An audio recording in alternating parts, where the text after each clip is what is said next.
All right. So this is how your Workday tenant looks like. Your landing page. There are multiple landing pages. Anything you open, it brings you to a certain page. That's called a landing page. And this is your home page. Here you can see the menu option. Menu option is this is your global navigation basically. If you hover over it, it also says global navigation. It has all the applications and workloads listed here. You can have up to maximum of 20 in one list. This is basically for your own benefit based on one security role you have. If you're a manager, if you're just a regular employee, if you're in the HR team, if you're in the payroll team, depending on that, specific applications will be pre-populated already, but there will be some that will be there for all, like benefits and pay. This would be for all employees. Recruiting would be specific to recruiters. Likewise, for my recruiting report. Compensation and benefit will be specific to a compensation administrator. So on and so forth. There was somewhere, I think, birthdays, my team compensation summary. This would be something a manager will have access to. Birthdays, I think it will be available to all. Headcount at open position would be someone in HR operations. So my team would be again for managers, my team members again for managers. So these applications, you can change the order, you can put them the way you want it. And not just that, a lot of these applications are Workday delivered. You can create your own as well. Sometimes we have dashboards that we create, we put them as worklets here. And if you want to add any app, just click on the plus sign. You can find it here. Or let's say you want to add the anniversaries here. It will get added in the menu. It's added, you can go back and see it right here. Let's say you don't want it on the top. You can click on the edit button and you can scroll it down wherever you want it to be and save the changes. Likewise, the shortcut buttons is for, again, for your easy access to anything that you do on your day-to-day basis. Like you need this dashboard every single day, put it as a shortcut, so on and so forth. I want to add a shortcut, let's say, oh yes, you can only have up to 10 shortcuts, so you have to remove something first. So you click on the edit button, and I think I'll do not prefer deleting anything because it might disturb someone else's configuration. So I'll just delete team learning for now. I'll add it later. So I've added the new hire letter. Again, using the edit button, I can shuffle the order of it as and when I want it. But I'll remove it for now because I'll add the team learning thing here. So do not delete anything in the system. I request you all to please not delete anything in the system because this tenant is not just shared by us, it can be shared by other candidates as well. So please be respectful of their configuration as well and do not mess with any existing configuration. You can play around it, but do not delete. And that is why we'll create everything of our own. We'll create organizations, we'll create models, we'll create positions, we will create our own compensation structure, business process, and security. So this is your global navigation. This Workday symbol that you see is your home page.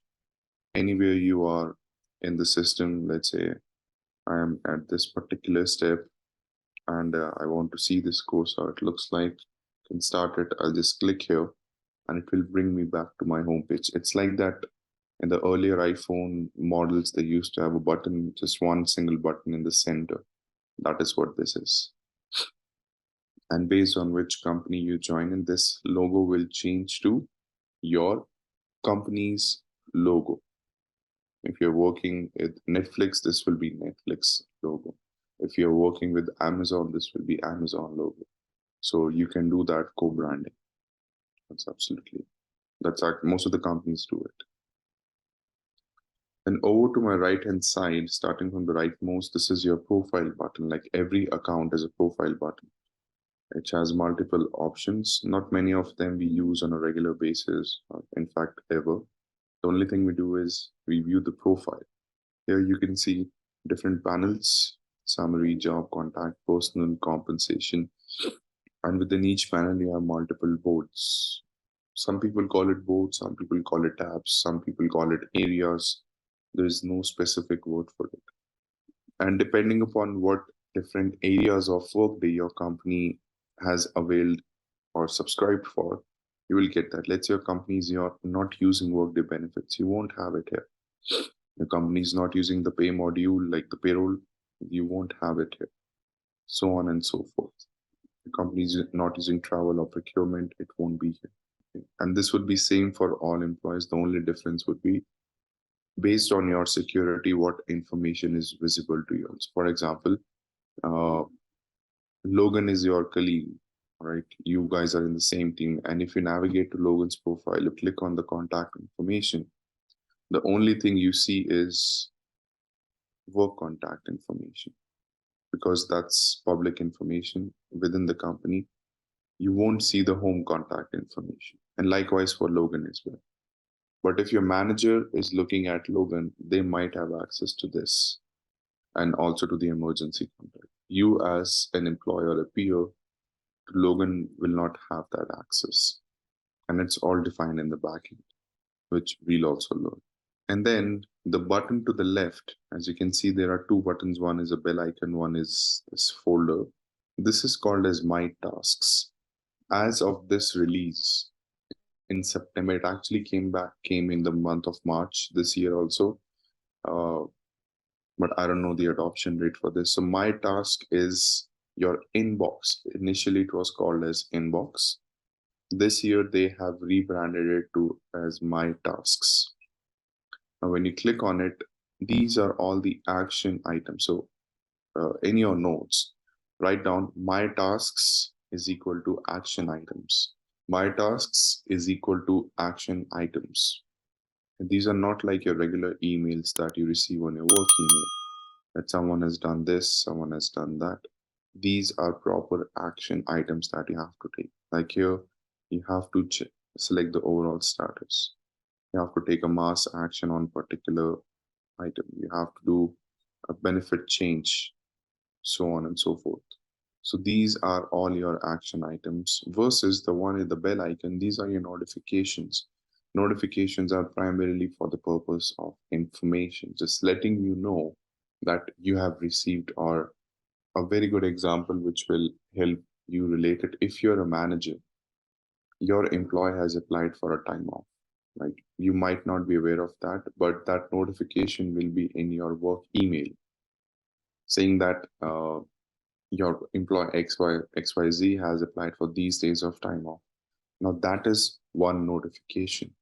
When you log in into your Workday system, you will also have a My Task action to approve it. And once you approve it, that approval notification will be sent out to the employee in their work email that this has been approved.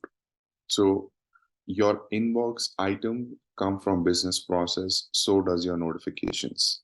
Though there are other places where notifications can be set, but primarily the notifications that you receive are from your business processes related to the inbox actions that we do, which we'll design in our own sessions once we reach the topic of business process. So for notifications, write down information purpose only. And in parentheses, write down mostly sent on work email or sent via work email. So this is like, you see, it's a notification. It says background process, your workbook was successfully generated. And that's it. Now, if you click on it, that might take you to a different landing page where there might be an action to take. But in this notification, there's no action that you have to take. Like this one. It says hire Peter Reddy, this, details, that's it. But if I open this, if I click on it, it will tell me that this is the process that was initiated, who initiated it, what was the process history of it, so on and so forth. Majority of the notifications that you receive as an employee are from business process, but there are other places where we can set notifications also. Those would be like alerts and scheduled processes. Those also come in the form of notifications. So for example, I'll give you a real-time example. Let's visualize this as real that you are a recruiter, okay, and you have received this inbox item, and so does 5 other people. So yours is a team of 6 people, including you. All are recruiter, right? And business process work in a way that it sends out to a group, a security group. So if I open this, should have the security for it. So if I go to the process, you can see the background check, this one, awaiting action, is going to the recruiter. There's a security group called as recruiter. That is where it is going to. Now, that security group might be assigned to 5 more people, including yourself. Now, you all will receive it. Now, whoever processes it, once they click submit, it will be gone from everybody's inbox, all the 6 recruiters. Initially, you will all receive it based on the region you support, based on the teams you support. You filter your employees. That this task is for my region I support, so I'll pick it up. You do the status update, you click submit, and it will be gone from everyone's inbox. Alerts created in the system where you have to send out some notifications to update someone that this report has been. Ideally, we create alerts for like 30 days before someone contract is expiring.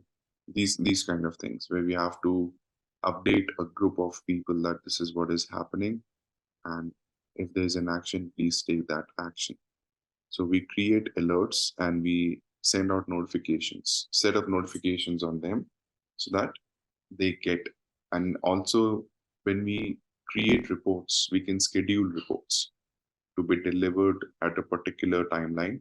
And for that also, we can set notifications so that the person receiving it gets a work email that this report is now available for them to download. See, these are some alerts. These are Right. also delivered as notifications. Okay, so let's say this is an alert. This is an alert basically uses a report as an input. So all these recipients, whoever are the manager level 1, as an output to this report. Let's say this report has 10 people in it. And for those 10 people, whoever the manager is, they will get this notification that the following employee has scheduled a time off and the name of the worker. So this also comes in your work email as a notification. But this is technically not a notification, this is an alert. Yeah, that's okay. Notification type are automatically defined. We don't control that. But if you understand, this is not coming from a business process. This is an alert that is being processed. Now, next to the My Task and notifications is something called as Workday Assistant. This is an opt-in feature. If your company wants to use it, definitely go ahead and use it, but you would have to configure it first. And the way it works is, it's like your chatbot. And you have to basically enable it, which I don't think, it's here. So let's say you want to request time off. This is how it works. Okay, what's the start date and end date of your time off? So let's say your start date is 09/30/2023. Enter that. It says you're requesting a time off for this. Go ahead and pick the type of time off you want to take or type edit to change your date. Let's say I want to do, vacation hours. And let's click submit. So how easy it has made your lives. There seems to be an error is what the system is telling you. Daily quantity is required and must have a value. So whatever that is, it is configured in a way. And this is very, very logically based on your machine learning and AI concepts. This Workday Assistant continue to upgrade itself with the type of queries it receives. So there's more to come. It has to become a little more mature in what it is. It's not a very old feature that Workday has. It's just few years, so it will take some time to be at a stage where we can flawlessly use it. But something companies have started adopting. The only reason we are able to see it is because it's enabled in this particular setup. So ideally, in the Workday ecosystem, the way these things work, and this is a very common concern every client has, is your team has to divide their task based on the region they support. If, let's say, in this case, there are two recruiters who support the same region, and one of them picks it, both of them picks it up at the same time, one finishes earlier than the other, then that task will be considered as completed. Now, there can be instances where both of them are entering the information at the same time. For some reason, the system does not save both the information. They only save the information which has been entered first. If that's correct or incorrect, that's a different story. But this is how it works. Notification will be sent out to all. Inbox items will be sent out to all based on the security group they are associated with. And then internally, there has to be a mutual understanding which one they have to pick and which one others have to pick. In system, everything is tracked, everything is timestamped to the fraction of seconds also. Everything you click, that will be recorded. Not per se click, but every action that you take, every change that you make, even a small modification. So the search bar, this is the most powerful thing in the Workday, which allows you to take actions, create anything in the system. Initially, when you log into the tenant, you have to be very, very creative in using search bar, because one keyword might have 10 different tasks related to it. So I'm not asking you to write the whole, for example, but just take an example of this, create feedback template. Let's say you're new to the system and you want to search for a task which help you create some feedback. So if you only write feedback and hit enter, you might get hundreds of items in the system. See, there are some learnings, there are articles, tasks, and reports, many such information. And over to the left, you can see these are the saved categories. If in whichever category the system find similar keyword, they'll give you the count here. You can add more categories from here. What you're searching for, if the output is pretty small, it will be pretty fast, but sometimes it takes time. I've not seen, yeah, like I'll agree the response time is pretty quick here, but not 100% based on my experience. So anything you're looking for some employee, you can use these existing filters here. You're looking for a task, let's say related to compensation. You will get something in the dropdown. If that does not work, you can click on view mode, or if you want the whole list, just click here and hit enter. You'll get all the tasks and reports if you want to relate it to an organization, because this has the compensation keyword, who's a sales compensation, though it's in the job profile, but it's showing it people and this employer. So everything related to that keyword will be listed in your search criteria. So slowly and gradually you'll become better every time you use this. Now, once we start creating things, there's a thumb rule that I follow and I request you to follow as well. Anything you want to create in the system, for majority of it, I'm not saying 100%, for majority of the configuration that you do in the system, prefix everything with the word create. So let's say you want to create a compensation grade. You don't even have to write the complete compensation grade, though I recommend that in the beginning days, try to type in the complete task, complete report, so that you have a memory of it. Right? So I want to create a comp grade. So what I'll do is I'll prefix it with, and here's my task. So anything you want to create in the system, type in what you want to create and prefix it with this keyword, create. See if there is already a task that exists. If it does not, then we'll have to find something else. You have to create a custom report. See, I don't even have to write the complete thing. This search functionality is so smart in itself that it understood just by giving 2 letters of each of the words, but 2 letters are at a minimum. If I just give R, see my complete search is messed up. If I just add 1 letter here, it's giving me what I need. So a minimum of 2 is needed. That's a thumb rule.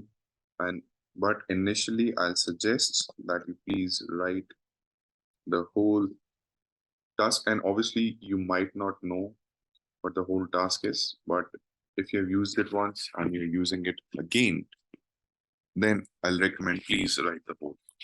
And one thing that definitely something to explore on, if you type in question mark and hit enter, it will give you a list of all the prefixes that you can use. For example, if you want to search for a business process, you use BP colon, and this is the most common, like everyday use for me at least. I'm looking for a BP, I just search in BP hire. It will give me a list of all the hires that are available in the system.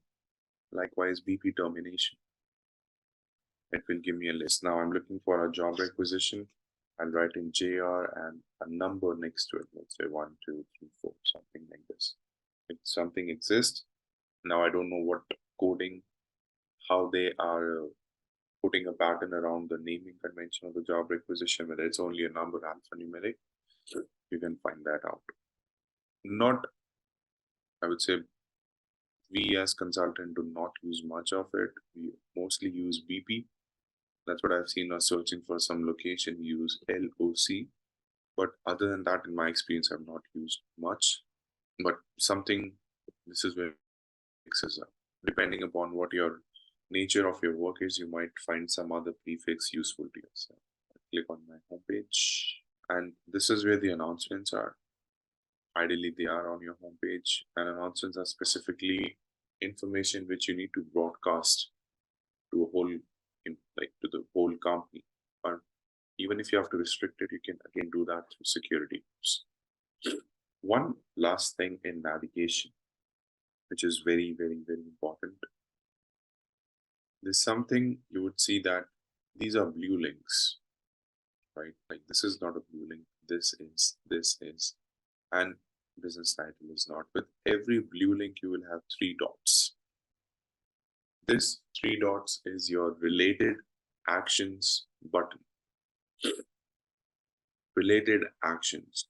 By the name itself, if you break it down, if you click on it, it should give you some actions related to that blue link. Now, these blue links, anytime you see, Workday is based on very, very advanced object-oriented models.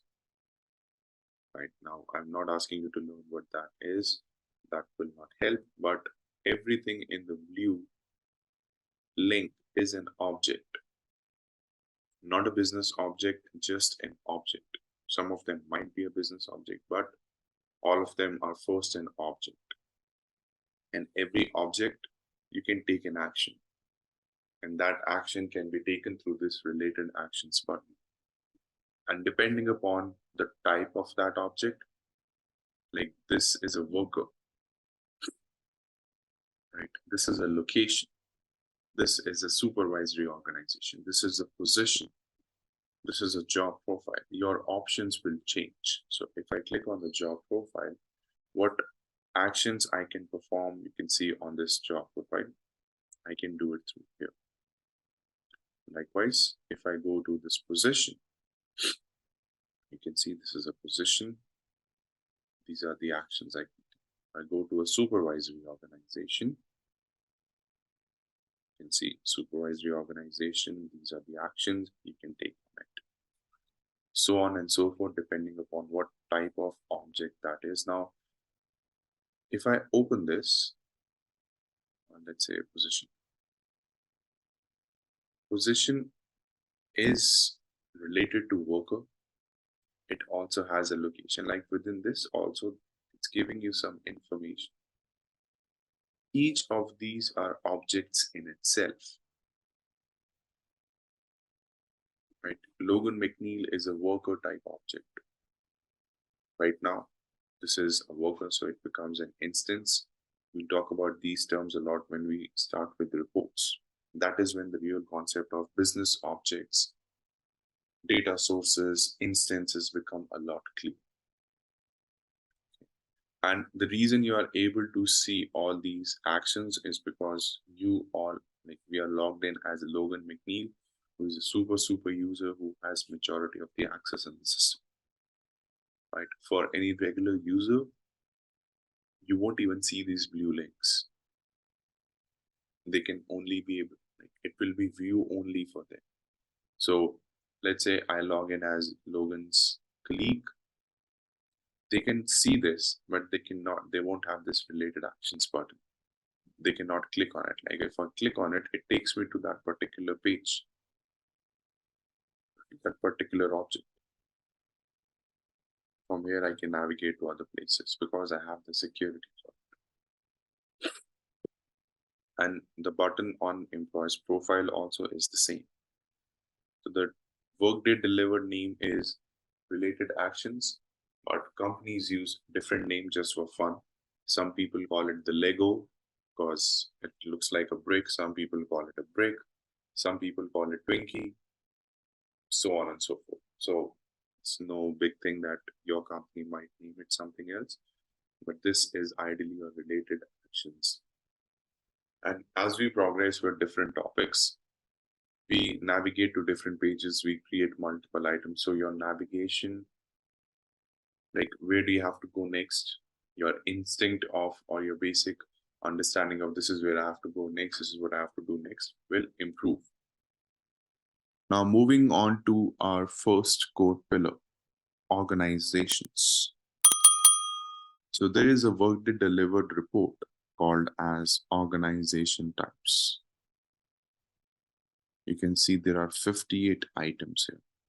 These are the different types of organization that are Workday delivered. I just need to confirm that there are none customs one added here. Yes. So as you can see here, 58 different types of organizations are just Workday delivered. I think this is recently added, Agile Tribe. Just check.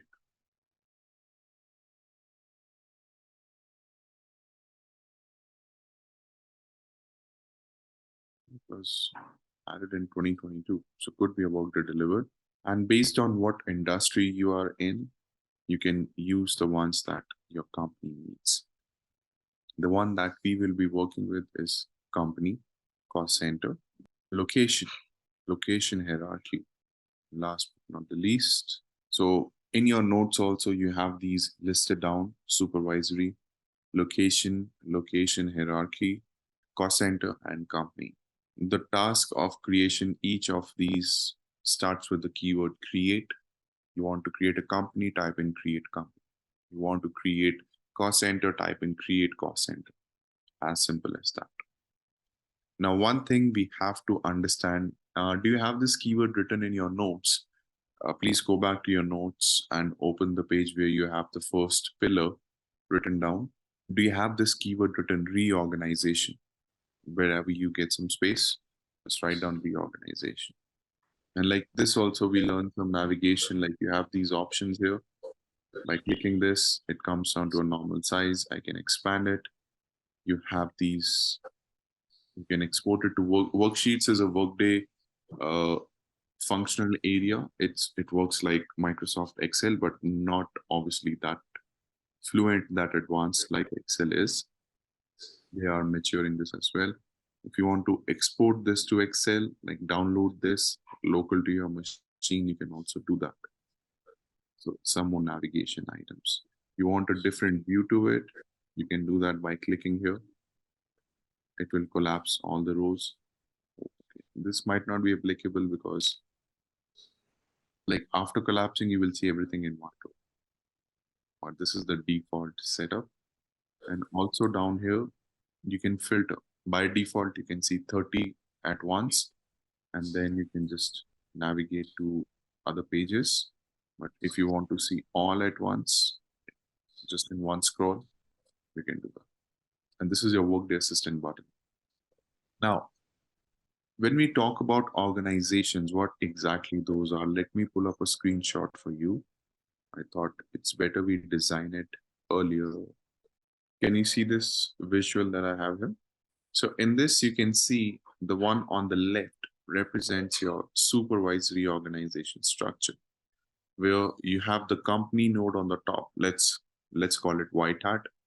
Top node CEO, where your CEO is sitting, because your CEO also reports to someone, and that is your company. In some companies, you have executives reporting to CEO. In some companies, you have board of members to whom CEO also reports. So there can be one more level up in this. But assuming the general scenario, your CEO is the top level, which is your top node of type supervisory. White hat is not of type supervisory, top node CEO is. So this is your top node, and then branching out multiple organizations. The type remains the same. Please understand the type of each of these organizations is supervisory. Supervisory organization is the foundation of your Workday HCM, because this allows you to create position, and only when you create position you can hire employees and put them in a management structure. Without this, you cannot hire employees. And from there, you have VPs has directors reporting to them, so on and so forth. You can have multiple branches here as well, till the last level of employee. But this is how organizations are designed, not just for one type, for all of them. So if I navigate to, let me clear this. So if I navigate to the right hand side, this is a location hierarchy setup, where each and every organization is of type location hierarchy. And within that, you have these locations. Locations are basically your physical address of any office space or any business area. And to put them under a hierarchy, we use location hierarchy. The next is your cost center. Cost centers, if any one of you are not familiar, to understand it in simple words, it's a bucket of money that the company gives you, not to you, basically, it gives to the senior leaders like VPs and directors, that this is the bucket of money that you're free to use on your employee salary, on your employee events, but you won't get anything extra than this. This should cover your annual appraisals and all that. So all the expense of your team should come out of this bucket.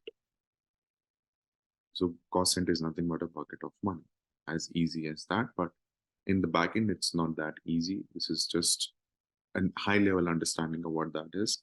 But as HCM consultants, you don't even have to go into the detailing of it. Usually cost center are handled by the finance team. They share the information. These are cost centers we use. So we have all these, again, different types of different organizations. All of them are of type cost center. And likewise, you can also put them under a hierarchical order. This would be a cost center hierarchy. And likewise, any type of organization you want to create, you saw the 58 different types that we have. Anything you want to create will be designed the same way, one reporting to the other. There are custom organization types as well, which are created by consultant, not Workday delivered. That does not have a reporting feature inherently. Like by default, they don't report to anyone. They are just standalone organizations. That is covered in advanced compensation, but I'll still give you a highlight of it, how to create custom organizations. But at the end of this topic, first we'll focus on creating cost center,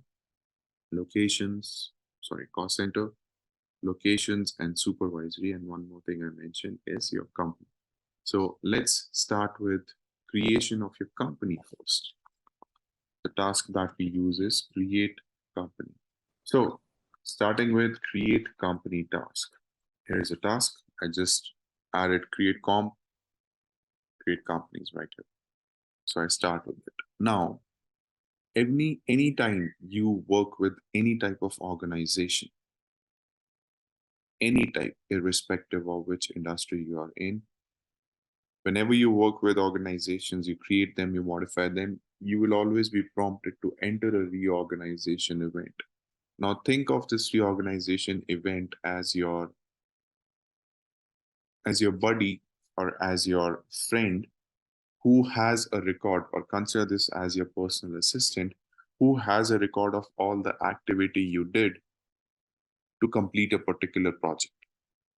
It's like a folder we create on our drives or we create on our laptops, on our workstations, to capture all the details for all the information documents related to an object, right? or you can think of it as a physical folder with all your documents in it for a particular project. That is what reorganization is. Now, what it does is the system, when you are working with, when you have to create a reorganization first, let's say, just follow the demo and then I'll explain once again. So I'll do a create reorganization and I'll use a unique name. Okay. And that name, I need to think of it. So power is my unique alias. I'll continue to use it going forward. Likewise, you will have to think of a unique alias for yourself just for this environment. Okay, we'll talk about it again. I'll give it a date. Let's say I give it start of the month to make it simple. I'll click OK. Again, I'll click OK. And I'll create a company. Okay, power top. Or I'll just put it this way. We'll repeat this activity, just go with the flow right now. Okay, I've created a company. It's called Power Top. Now I'll go ahead and create another company using the same task. Now I don't have to use the same option again. Let me just go to the home page. It's refreshing again. Again, use the option of, now it's again asking me for a reorganization. Every time I create any type of organization, it will ask me for this. So now I don't have to use the create reorganization. I use the power reorganization event, click OK, and I'll create another one. That will be, let's say, power 2. I might not use both of them, but just for the purpose of them. So I've created 2 companies. Okay, I'll create another activity, which again we'll repeat. I'll create a location hierarchy also. Again, if you see, the system is asking for a reorganization event. I'll use the same thing. And I'll give it the name. I'll use power in all my configuration because that's my unique alias. Do not use it in your configuration. You'll have to use your own. So I've created this. I've created 3 organizations, 2 company, 1 location hierarchy. Now, see the benefit of this. I run a report called as reorganization. I don't need to put a date. It will give me all of the list of all of them. And in this, another navigation, if you're looking at a report like this and you want to filter, you can do it real time. You just have to click on the headers. So I click here. I can sort it out. I can filter it out just like your Excel filters and sort it. So I'll search for the power. I open it up. And now you can see that I can trace it back on what I did for a particular project or for a particular initiative, that all of them are listed here. And this really helps in the beginning when you're working on projects. You have everything in one place. You just run the reorganization report, filter on your reorg event. You can have 2 different views that these are the things that you created.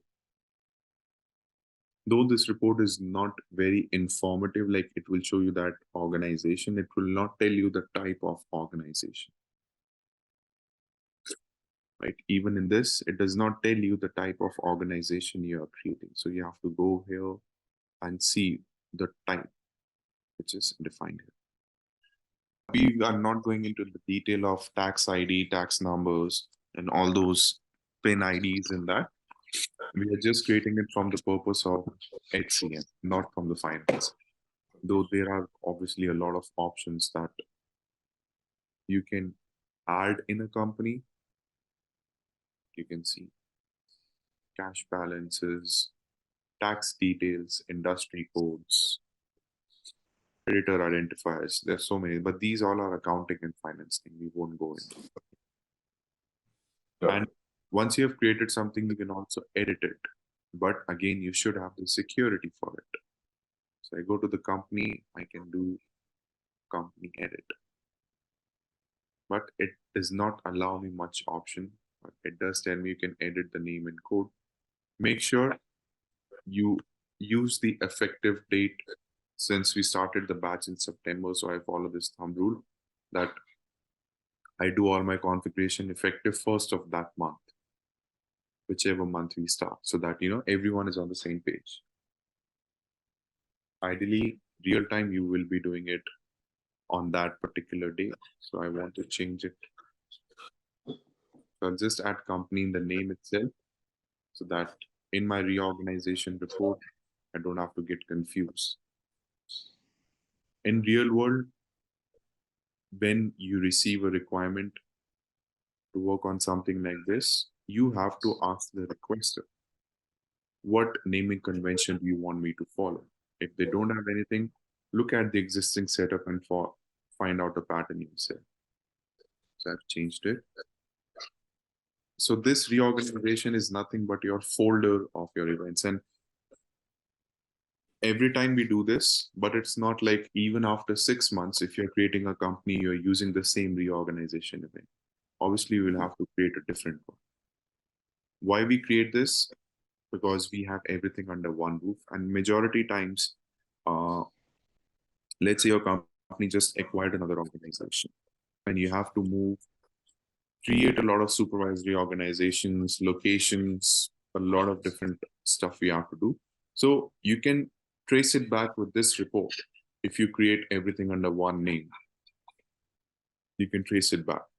And this is a Workday required event. You have to identify a reorg event, which is very, very important. All of these organizations are associated in one or the other way, but we have not done that association yet. We'll do that at a worker level. This folder is not a company. This folder is just a folder. Within that folder, we have 3 organizations. You don't have to worry about what these organizations are or how they're connected, whether they report to someone. That's not the concern right now. The learning objective here is the purpose of reorganization. I just created these dummy data. These are not connected together. Just created dummy to give you a demo of what reorganization is and why it is required by Workday. See, when you have a folder, visualize a folder first, right? In folder, you have 10 documents or 50 documents. Each document is an independent identity. A document does not report to anything. They are just part of that folder. So when you create that reorganization event, you started the migration, and let's say it took you about a week or 2 weeks to finish that complete migration project. Anytime you have to trace back that on which particular date, on which particular day, at what particular time, I migrated, let's say 10 organizations, I migrated 20 organizations, I created this, so on and so forth. That all information will be in that folder, and that is this folder. They're not underneath it or anything. They're not reporting to this. They are just part of that particular folder. At the end of the day, this is a report that we are looking at. And let's say after another 6 months or a year, your company acquires another organization, then you will create another folder for that. For one project, you even like there is no from Workday from the number of reorganizations event you can create. Let's say for that ABC acquisition Workday is doing, you can part it into multiple reorg events also. There is no limitation to that. But it's always ideal that you put one project under one folder or one reorg event in technical words to easily trace it back if needed.